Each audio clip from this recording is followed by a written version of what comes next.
We're gonna get a little spicy, so we're gonna be talking about sexual intercourse.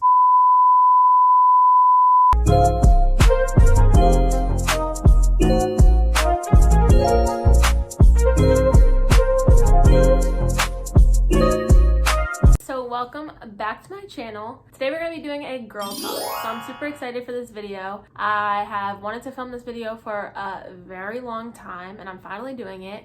So I hope you guys enjoy and stay tuned if you want to hear some hygiene tips for us females out there. Yeah. So disclaimer, I just want to say I am not a gynecologist. I'm not a doctor.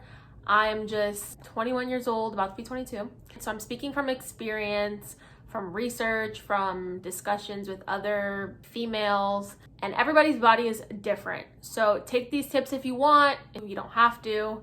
And yeah, these are just things that work for me and things that I have experienced in my 21 years of being a girl. I have 10 tips, so stay tuned if you want to hear my tips. Okay, so tip number 1 is to keep it dry down there.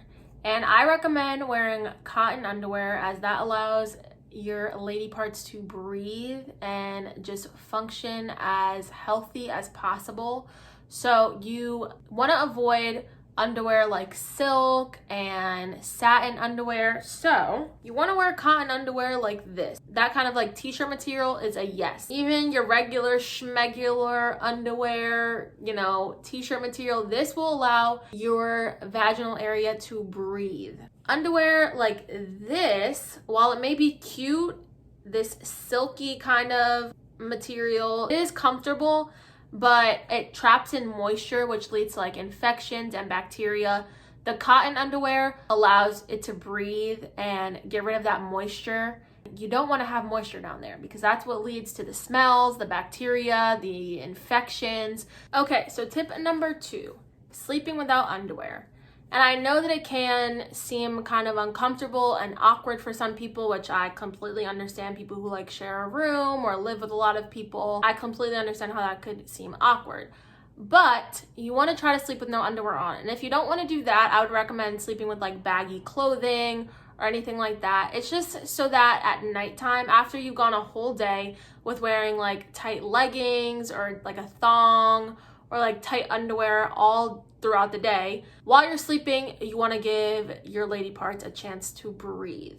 And so it is ideal to sleep with no underwear or like baggy clothing while you're sleeping. And I also heard that it boosts your confidence. I don't know the science behind it or how it does that, but that's great. If you could just sleep with no underwear and your confidence can be boosted like that, why not? Tip number 3, so we're gonna get a little spicy. So we're gonna be talking about sexual intercourse. Tip number 3 is to pee after you have sexual intercourse. This can prevent UTIs. So what a UTI is a urinary tract infection. It is when bacteria enters your urinary tract, travels up to your bladder, and can cause an infection.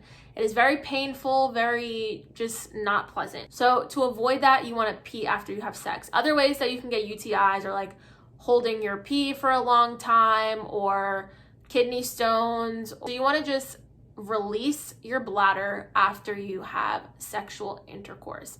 If you feel like you don't have to pee, just pee anyway, chug a bottle of water and try to use the bathroom. Trust me, you don't want to get a UTI. Pee after you have sexual intercourse. If you can avoid it that easily, then I recommend just... Okay, number 4 is to not use scented hygiene products. Let me just start by saying your vaginal area has a natural scent, and it is just a natural scent that every woman has. Every scent is different because every body is different, but it's not going to smell like vanilla bean or a Japanese cherry blossom or vanilla Noel. It has a natural scent and everyone's scent is different, but there is a scent there. So it's not going to smell like roses, but you want to still keep it clean by using like natural products or things that just don't have a lot of ingredients or chemicals or anything like that. You don't want to put anything down there that can cause any infection. Using like a light soap and not in but around will help. Water is fine. Your vaginal area cleans itself, so let her do all the work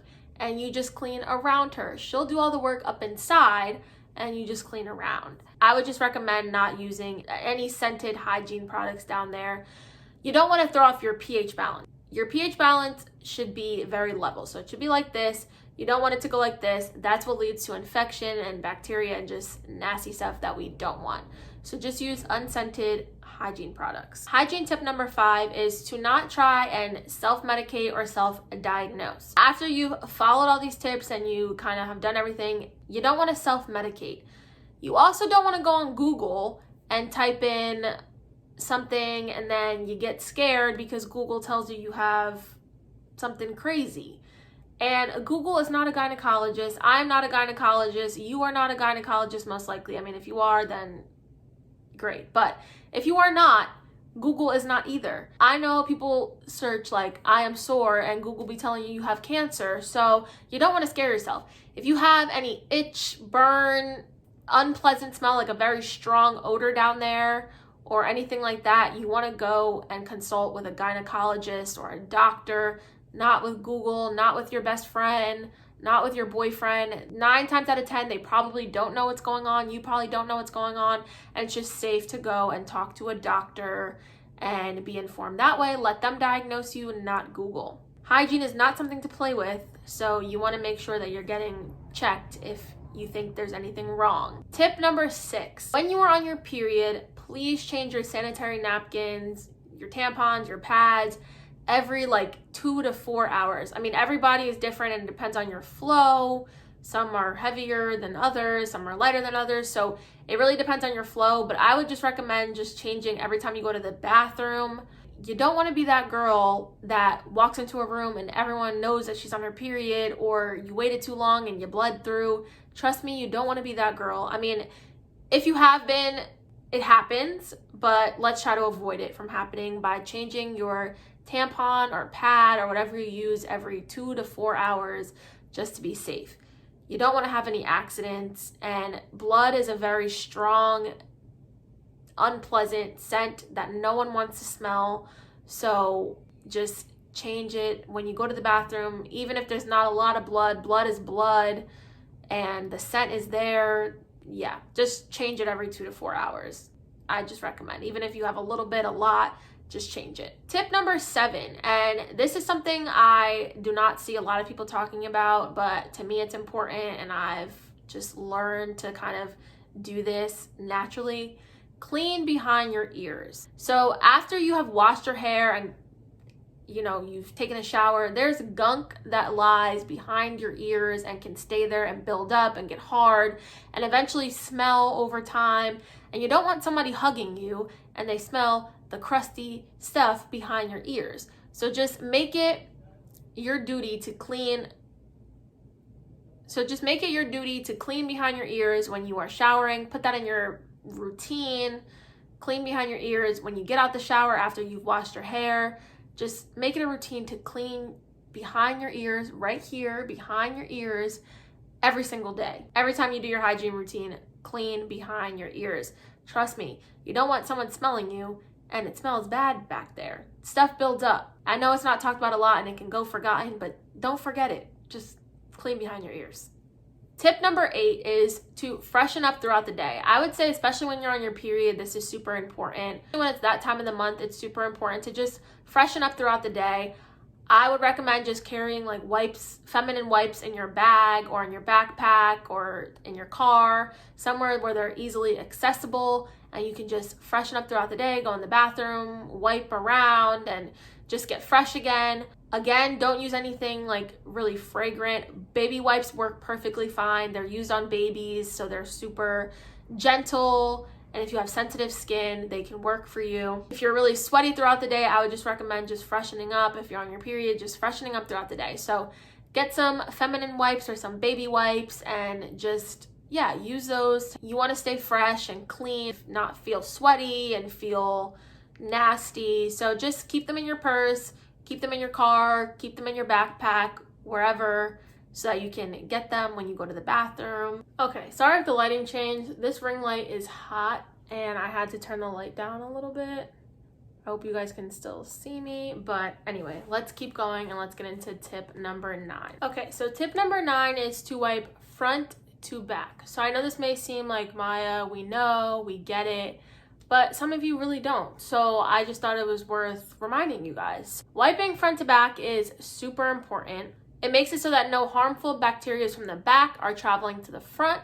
So wiping front to back is just safer. And it just allows you not to spread nasty bacteria from your butt.